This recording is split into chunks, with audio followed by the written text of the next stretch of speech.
وبعمل ايه؟ بعلم رسم للمبتدئين. لو مش عارف ترسم القلب تعالى هنا وانت تعرف ترسمه، مش عارف ترسم الوردة برضو تعالى هنا وانت تتابع الفيديو للاخر وانت تتعلم ازاي ترسمه وكمان ازاي تلونه.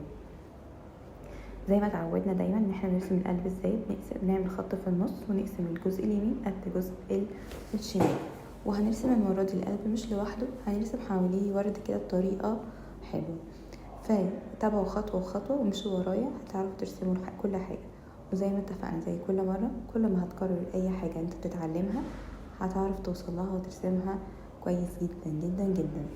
قبل ما اكمل رغي معاكم متنسوش تقوموا دلوقتي تجيبوا ورقة وقلم والوان ونبتدي مع بعض ونرسم مع بعض.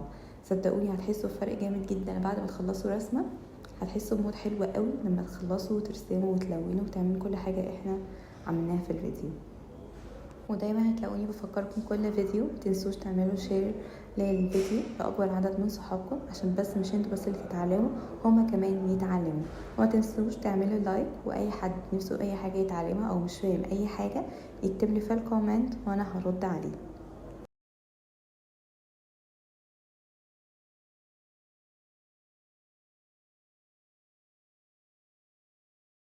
هسيبكم كده شويه تركزوا وانتوا بتكملوا بقيه الرسمه. لو انتوا مش عارفين ترسموا كل حاجه مع بعض هسيب لكم كل لينك حلقه لوحده، القلب لوحده والورده لوحدها في البايو عشان تتعلم كل حاجه لوحدها. وارجع تاني لما نيجي نحدد الرسمه.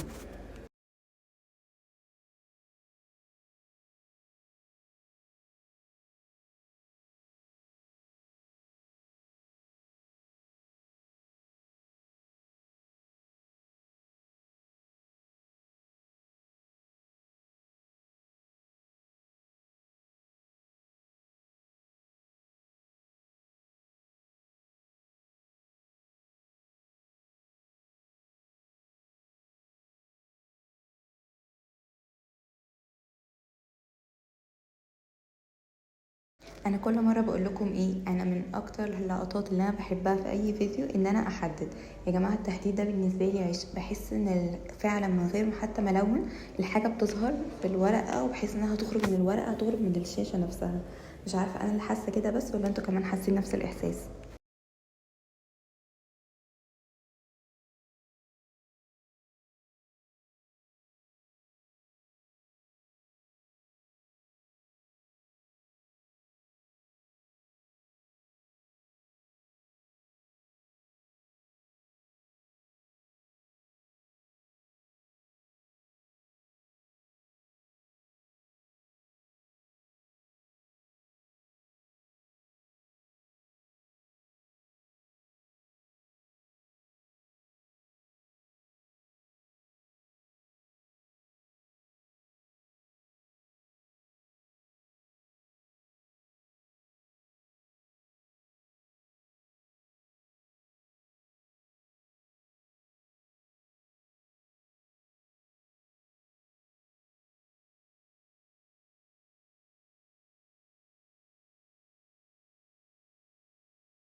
تاني حاجة بعشقها في الفيديو بعد التحديد هو مرحلة الألوان. شفتوا الألوان أنا هلون بيها؟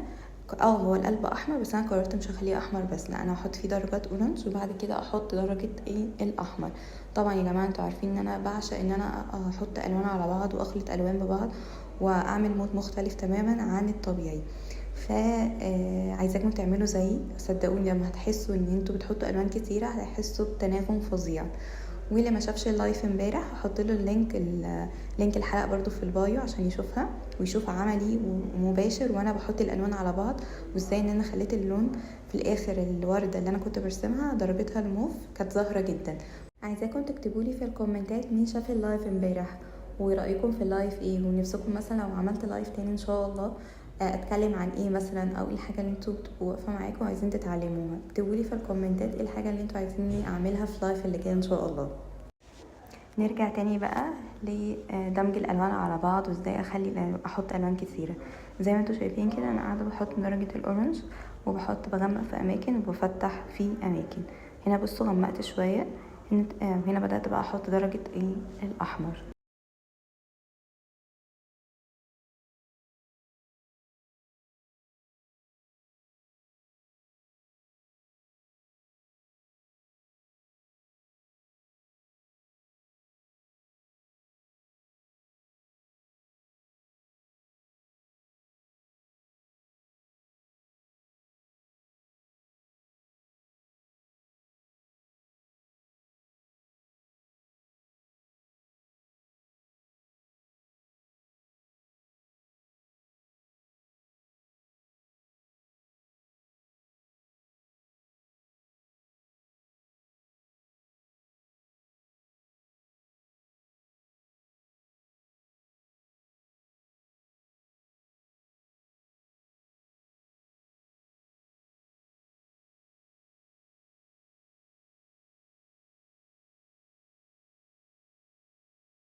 هنا بقى جت مرحله الورد، قررت ان انا الون الورد بالالوان اللي انا حباها او اللي انا متخيله انها تبقى شكلها حلو مع القلب. معنى كده انتوا ممكن تلونوا مثلا الورد كله اللي حواليه بلون واحد، مثلا لون بينك، مثلا لون موف بس، لون اصفر بس، فمش قاعده. حطوا الالوان اللي انتوا حابينها وحاسين ان الورد ده هو ده اللي هيبسطكم بالدرجه اللي انتوا حابينها. فانا هنا عملتها بدرجه اللبني، بعد كده هتلاقوني دخلت فيها درجه ازرق شويه، فلونوها بالالوان اللي انتوا حابينها. وبالذات في الورد المره دي ما دخلتش فيه الوان كتيره، هو لون واحد، ومثلا ممكن احط درجه منه مثلا بينك فاتح، احط منه درجه الموف الغامق، يعني ما دخلتش الوان، ما خلطتش الوان كتيره زي ما عملت في القلب.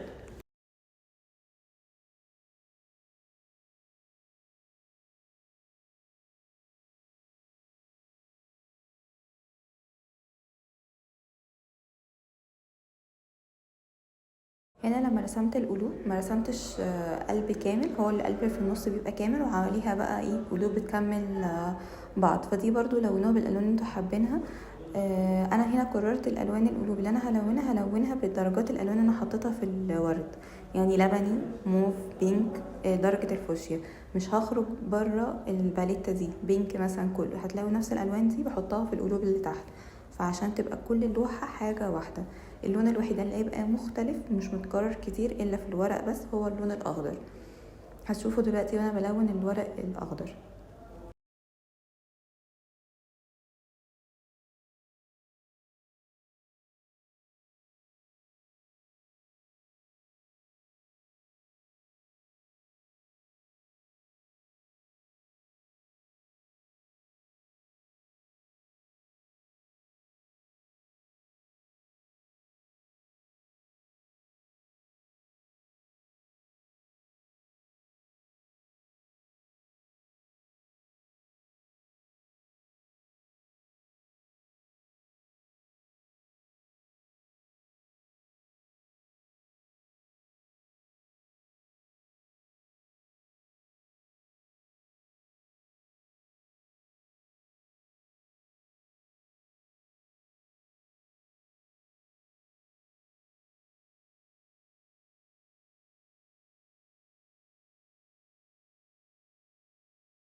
انا لما لونت الورق الاخضر قررت ان انا هلونه بس بدرجات الاخضر، يعني كل الالوان الخشب اللي عندي لونها اخضر من الفاتح للغامق استخدمتها في تلوين اللون الورق نفسه. قررت ان انا المره دي مش هدخل الوان كتيره وكده.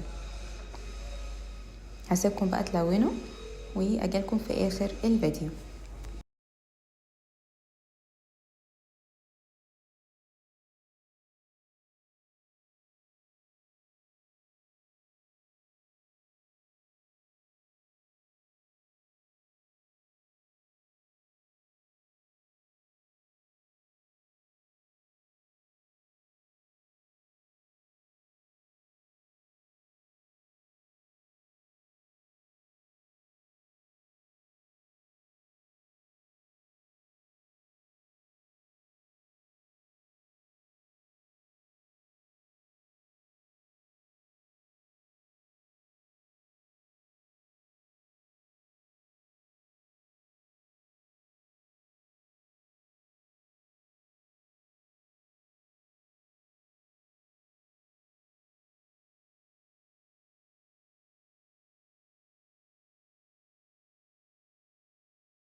يا رب يكون الفيديو عجبكم النهارده واستفدتوا حاجه ومكنتش صدعتكم بالرغي بتاعي واتعلمتوا حاجه جديده. ولو حد نفسه يسأل اي حاجه او رسم حاجه وعايز يبعتها لي هحط له صفحه الفيسبوك يبعت لي عليها. واشوفكم في حلقه جديده مع قلب جديد وورده جديده. باي باي.